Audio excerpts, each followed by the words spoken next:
ஹரே கிருஷ்ணா. பகவத்கீதை உண்ம உருவில் அத்தியாயம் 7 பூர்ணத்தி ஞானம் பதம் 28.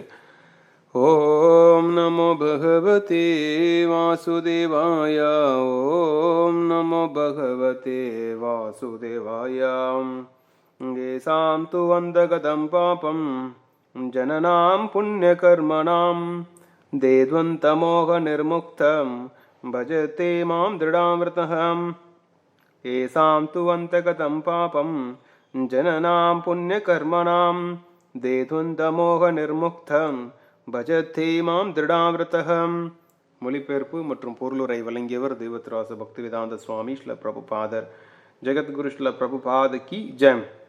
முற்பிறவியிலும் இப்பிறவியிலும் புண்ணிய செயல்களில் ஈடுபட்டு எவர்களது பாவ விளைவுகள் முழுமையாக ஒழிக்கப்பட்டு விட்டதோ அவர்கள் மயக்கத்தின் இருமையிலிருந்து பூர்ணமாக விடுபட்டுள்ளார்களோ அவர்கள் எனது பக்தி தொண்டில் மன உறுதியுடன் ஈடுபடுவர். ஓம் அஜ்ஞானதிமிராந்தஸ்ய ஞானஞ்சனசலாகயம் சக்ஷுரன்மிலிதம் யேன தஸ்மை ஸ்ரீ குரவே நமः. நாராயணம் நமஸ்கிருத்யம் நரம் சைவ நரோத்தமம் தேவீம் சரஸ்வதிம் வியாசம் ததோ ஜயமுதீரயேத். ஹரே கிருஷ்ண கிருஷ்ண கிருஷ்ண ஹரே ஹரே, ஹரே ராம ராம ராம ஹரே ஹரே. ஹரே கிருஷ்ணா. பகவான் ஸ்ரீ கிருஷ்ணர் இந்த பதத்தில் குறிப்பிடுகின்றார், யார் திடமாக கிருஷ்ண பக்தி செய்வார்கள் அப்படின்ட்டு. அதாவது யாரெல்லாம் முந்திய பிறவியிலையும் இப்பிறவியிலையும் புண்ணிய காரியங்களில் ஈடுபட்டு உள்ளனரோ அவர்கள் கிருஷ்ண பக்தியில் திடமாக பக்தி செய்வார்கள் அப்படின்னு பகவான் இங்கே குறிப்பிடுகின்றார்.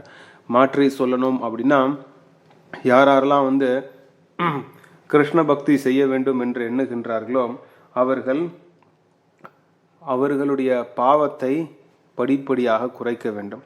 ஒரு மனிதன் அதிகப்படியான பாவம் செய்திருந்தான் அப்படின்னா கிருஷ்ண பக்தி செய்வதற்கு நாட்டம் ஏற்படாது. நமக்கு கிருஷ்ண பக்தி செய்யறதுக்கு நாட்டம் ஏற்படுது அப்படின்னா அதிகப்படியான பாவம் செய்யவில்லை என்று பொருள். அதனால தான் இந்த உலகத்தில் பார்த்தோம் அப்படின்னா யாரெல்லாம் அதிகப்படியான பாவம் செய்திருக்கின்றார்களோ அவர்கள் பக்தி பாதைக்கு வரவே மாட்டார்கள்.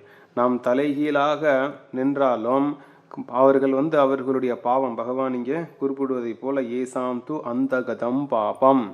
கதம் அப்படின்னா முடிவு, அந்த கதம் பாபம். அனைத்து பாவங்களும் எப்போ முடிவுக்கு வருகிறதோ அப்போதான் கிருஷ்ண பக்தி அப்படிங்கிற விதை முளைக்க ஆரம்பிக்கும். இல்லை அப்படின்னா முளைக்கவே முளைக்காது. அதனால் இப்போ யாரெல்லாம் பக்தி செய்து கொண்டிருக்கின்றார்களோ அவர்கள் பலவிதமான புண்ணிய காரியங்களில் ஈடுபட்டு பாவத்தை தொலைத்துள்ளனர் என்று பொருள். அதுக்கப்புறம் நம்ம எப்பேற்பட்ட பாவியாக இருந்தாலும் இது பகவான் இந்த பதத்தில் குறிப்பிடுவது ஒரு வழி. நம்ம பாவெல்லாம் முடிஞ்சிடுச்சு அப்படின்னா பக்தியை தொடங்கும். இது ஒரு வழி. நம்ம இந்த கலியுகத்தில் பார்த்தோம் அப்படின்னா அநேக மக்கள், அநேக ஆத்மாக்கள் அதிகப்படியான பாவத்தை செய்திருக்கின்றார்கள். அவர்களுக்கு என்ன வழி அப்படின்னா ஸ்ரீகிருஷ்ண சைத்தன்ய மகாபிரபு கூறுகின்றார். அதாவது எப்ப ஒரு தூய பக்தர்களுடைய சங்கம் கிடைக்கின்றதோ, தூய பக்தர்களுடைய கருணை கிடைக்கின்றதோ, அவன் எப்பேற்பட்ட பாவியாக இருந்தாலும் அவன் கிருஷ்ண பக்தி செய்ய தொடங்கி விடுகின்றான். ஒரு வழி என்ன? நம்மளாவே பாவத்தை துளைப்பது. இன்னொரு வழி என்ன? சாதுக்களுடைய சங்கத்தை எடுத்துக்கொண்டோம் அப்படின்னா அவர்களுடைய கடாட்சம் எப்போ நம்ம மேலே படுகிறதோ அப்போ என்ன பண்ணுகின்றது அப்படின்னா கிருஷ்ண பக்தி அப்படிங்கிற விதை என்ன பண்ணுகின்றது? முளைக்க ஆரம்பித்து விடுகின்றது. ஜகாய் மதாய் அப்படின்னு 2 அசுரர்கள் இருந்தார்கள். 500 வருடங்களுக்கு முன்பு அவர்கள் பிராமணர் குலத்தில் பிறந்தவர்கள். இருந்தாலும் அனைத்து விதமான மோசமான செயல்களையும் செய்து அவர்கள் செய்யாத பாவங்கள் இல்லை என்று கூட சொல்லலாம். அந்த அளவுக்கு பாவப்பட்ட ஆத்மாக்களாக இருந்தார்கள். இருந்தாலும் ஸ்ரீ நித்யானந்த பிரபுவினுடைய கருணையால் அவர்களும் என்ன செய்தார்கள் அப்படின்னா பக்தர்களாக மாறிவிட்டார்கள். அதனால இந்த கலியுகத்தில் நமக்கு எது உகந்த வழி அப்படின்னா சாதுக்களுடைய திருவடியை கெட்டியமாக பிடித்து கொள்வதே நமக்கு இந்த சம்சார சக்கரத்திலிருந்து விடுபடுவதற்கான ஒரே வழி. நம்மளாலேயே பாவத்தை துளைக்க ஆரம்பித்தோம் அப்படின்னா இது முடியாது. எப்படி இது ஒரு பெரிய சாகரம் போல இந்த கலியுகத்தில் பார்த்தோம் அப்படின்னா ஒரு புண்ணியம் செய்தோம் அப்படின்னா அதுக்குள்ளே வந்து ஒரு 5 பாவம் சேர்ந்து விடும். நம்ம வந்து இப்போ தண்ணி குடிக்கிறோமா, தண்ணி குடிக்கும்போது பல ஜந்துக்கள் இறந்து விடுகிறது. சமைக்கிறோமா, பல ஜந்துக்கள் இறந்து விடுகின்றது. நம்ம என்ன பண்ணுறோம், வீட்டை பெருக்கிறோமா, அதிலே பல ஜந்துக்கள் இறந்து விடுகின்றது. நடந்து போகிறோம், பல ஜந்துக்கள் இறந்து விடுகின்றது. இதுபோல் வந்து நமக்கு அறியாமலேயே இது போன்ற பாவங்களை சேர்த்து கொண்டே இருக்கின்றோம். அதுக்கப்புறம் தெரிஞ்சு பாவம், தெரியாமல் இதெல்லாம் செய்கிறோம். நம்ம வந்து தெரிஞ்சு பல பாவங்களை செய்கின்றோம். அப்படி பார்த்தோம் அப்படின்னா வந்து புண்ணியத்தை விட பாவம் அதிகமாக இருக்கின்றது. இதில் நம்ம எப்போ வந்து குறைக்கிறது, எப்போ வந்து துளைக்கிறது அப்படிங்கிறது வந்து எட்டாக்கனியாக்கிவிடும். அதனால் வந்து சாதுக்களுடைய சங்கத்தை எந்த அளவுக்கு அதிகமாக எடுத்துக்கொள்ள முடியுமோ அந்த அளவுக்கு நாம் அதிகமாக எடுத்துக்கொண்டோம் அப்படின்னா வந்து நமது பக்தி ஆரம்பமாகிவிடும். அதுக்கப்புறம் படிப்படியே எப்படி ஒரு ஏணி படிக்கட்டு மேலே எடுத்து வச்சோம் காலை அப்படின்னா அப்படியே கொஞ்சம் கொஞ்சமாக நம்ம வந்து மேலே போயிட்டே இருக்கலாம். அதனால் வந்து எப்போ வந்து பாவங்கள் ஒரு மனிதனுக்கு முழுமையாக குறைகிறதோ அப்போ வந்து அவனை வந்து கிருஷ்ண பக்தி பண்ணாத அப்படின்னாலும் அவனை வந்து நம்மளால் தடுக்கவே முடியாது. எப்படி காந்தத்தை நம்ம என்னதான் கெட்டியமாக பிடிச்சிட்டாலும் அது என்ன பண்ணும், வடக்கு நோக்கி போயிட்டே இருக்கும். அதுபோல் பாவம் முழுமையும் போயிடுச்சு அப்படின்னா அவன் கிருஷ்ண பக்தியை வந்து செய்து கொண்டே இருப்பான். அதனால் ஆக்சுவலாக பிரபுபாதர் இங்கே குறிப்பிடுகின்றார், யாரெல்லாம் வந்து அதிகப்படியான பாவங்களை செய்திருக்கின்றார்களோ, யாரெல்லாம் அசுரர்களாக இருக்கின்றார்களோ, யாரெல்லாம் முட்டாளாக இருக்கின்றார்களோ, யாரெல்லாம் வஞ்சகனாக இருக்கின்றார்களோ அவர்களுக்கு கிருஷ்ண பக்தி அப்படிங்கிறது துர்லபத்திலும் துர்லபம், சுட்டு போட்டாலும் வராது அப்படின்னு சொல்லுவாங்க இல்லையா, அதுபோல் அவர்களுக்கு கிருஷ்ண பக்தி வரவே வராது. அதனால் வந்து ஸ்ரீமத் பாகவதத்திலிருந்து சில பிரபுபாதர் குறிப்பிடுகின்றார். ஸ்ரீமத் பாகவதம் 5வது ஸ்கந்தம் 5வது அத்தியாயம் பதம் 2 குறிப்பிடப்படுகிறது, மகத் சேவம் துவாரம் ஆகூர் விமுக்தம். அதாவது ஜடபரதர் அப்படின்னு ஒருத்தர் இருந்தார். நம்ம இந்தியாவுக்கு பெயரே வந்து அவரோட பெயர்னால தான் வந்தது, பரத் மகாராஜர். அவர் ஆண்டு கொண்டு இருந்தார். அதனால தான் இந்தியாவுக்கு பாரத வருஷம் அப்படின்னு பெயர் வந்தது. அப்படி அவர் என்ன செய்தார், முதல் பிறவியில் பரத் மகாராஜராக இருந்தார். அதுக்கப்புறம் வந்து அடுத்த பிறவியில் மான்குட்டியாக இருந்தார், மானாக பிறந்து விட்டார். அதுக்கு அடுத்த பிறவியிலும் பிராமணர் குலத்தில் பிறந்தார். அப்பொழுது அவர் புரிந்து கொண்டார் இந்த சம்சாரம் இதிலிருந்து எப்படி விடைபடுவது அப்படின்ட்டு. அதனால ஜடபரதர் ஜடத்தை போல இருந்தார்.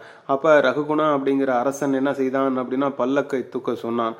அப்பொழுது அற்புதமான உபதேசத்தை ஜடபரதர் ரகுகுணனுக்கு கொடுக்கின்றார். அவர் கொடுக்கின்ற உத்தமமான உபதேசம் என்ன அப்படின்னா வந்து எப்பொழுது தூய பக்தர்களுடைய திருவடியை நாம் பிடிக்கின்றோமோ அவர்களுடைய சரண கமலத்தை பிடித்து விட்டோம் அப்படின்னா அதுக்கப்புறம் வந்து முக்தி அப்படிங்கிறது உறுதி ஆகிவிடும். பக்தர்களுடைய சரணத்தை நாம் பிடிக்காமல் பகவானிடம் சென்றோமா அப்படின்னா பகவான் வந்து உதவி செய்ய மாட்டார். ஏன் அப்படின்னா வந்து பக்தர்களிடம் சென்றால் மட்டுமே பக்தர்கள் எது செய்ய வேண்டும் எது செய்யக்கூடாது இது போன்று படிப்படியாக சொல்லி தருவார்கள். அதுக்கப்புறம் நாம் வந்து முன்னேறலாம்.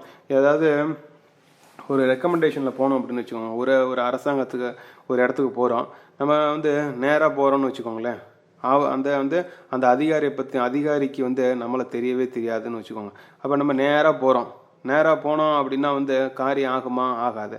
அதே வந்து ஒருத்தர் நமக்கும் தெரிஞ்சிருக்கணும் அவருக்கும் தெரிஞ்சிருக்கணும். அதுபோல் யாருனா ஒரு நண்பன் இருக்கான் அப்படின்னு வச்சுக்கோங்களேன், அந்த நண்பனுக்கு வந்து அந்த அதிகாரியை தெரியுதுன்னு வச்சுக்கோங்களேன், அவன் போயிட்டு இவருக்கு வந்து கையெழுத்து போடுங்க அப்படின்னா இவருக்கு வந்து இந்த பணம் கொடுங்க அப்படின்னு சொன்னால் அவர் என்ன பண்ணுவார், அவருக்கு நம்பிக்கை வரும். சரி இவன் சொல்கிறான், இவனை பற்றி நமக்கு நல்லா தெரியும், சரி இவர் வந்து நான் ரெக்கமெண்டேஷன் பண்ணார் அப்படின்னா இவர் சரியாக தான் இருக்கும் அப்படின்னு சொல்லிட்டு பணமோ இல்லை வந்து ஏதோ ஒன்று கையெழுத்தோ ஏதோ ஒன்று செய்வார்கள்.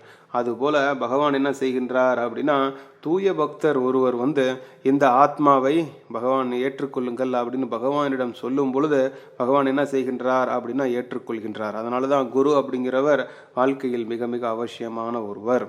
குருவை வந்து பகவானிடம் சென்று இந்த ஆத்மாக்களை ஏற்றுக்கொள்ளுங்கள் அப்படின்னா பகவான் எதுவுமே செய்வதில்லை, நேரடியாக ஏற்றுக்கொள்கின்றார்.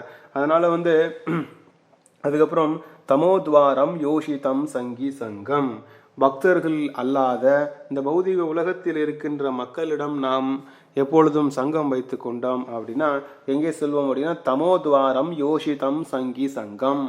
எப்படி இந்த புதக்குழி இருக்கு இல்லையா, இந்த புதக்குழியில் கால் வைக்க என்ன பண்ணும், கீழே இழுத்துட்டே போகும்.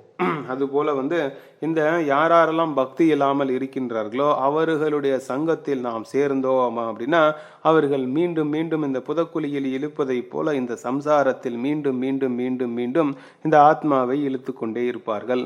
அதனால இந்த சம்சார சாகரத்தில் இருந்து விடுபட வேண்டும் அப்படின்னா சாதுக்களுடைய சங்கம், அதுக்கப்புறம் பக்தி செய்தோம் அப்படின்னா நமது பாவங்கள் அடிப்படை கொஞ்சம் கொஞ்சமாக குறைந்து அதுக்கப்புறம் நாம் தூய கிருஷ்ண பக்தர்களாக மாறி அதுக்கப்புறம் பகவானுடைய தாமத்தை அடைவோம்.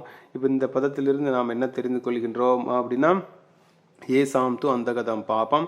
எப்பொழுது ஒரு மனிதனுக்கு பாவங்கள் அனைத்தும் குறைகிறதோ அப்போ அவன் என்ன செய்வான்? திடகார்த்தமாக கிருஷ்ண பக்தியை ஏற்றுக்கொள்வான். அது வரைக்கும் நம்ம என்னதான் முயற்சி செய்தாலும் நான் ஒரு பக்கம் முயற்சி செய்து கொண்டே இருக்க வேண்டும், முயற்சி செய்யக்கூடாது அப்படின்னு கிடையவே கிடையாது. இருந்தாலும் நாம் என்ன தெரிந்து கொள்ள வேண்டும் அப்படின்னா பாவங்கள் அதிகமாக இருந்தால் ஒருவனால் கிருஷ்ண பக்தியை செய்ய இயலாது அப்படின்னு தெரிந்து கொள்கின்றோம். ஹரே கிருஷ்ண கிருஷ்ண கிருஷ்ண ஹரே ஹரே, ஹரே ராம ராம ராம ஹரே ஹரே. ஹரே கிருஷ்ணா. நன்றி, வணக்கம். உங்கள் சேவகன் ரசிகா கோவிந்ததாஸ். ஜெகத்குரு ஸ்ரீல பிரபுபாத கி ஜெய். ஹரி ஓம் தத்சத்.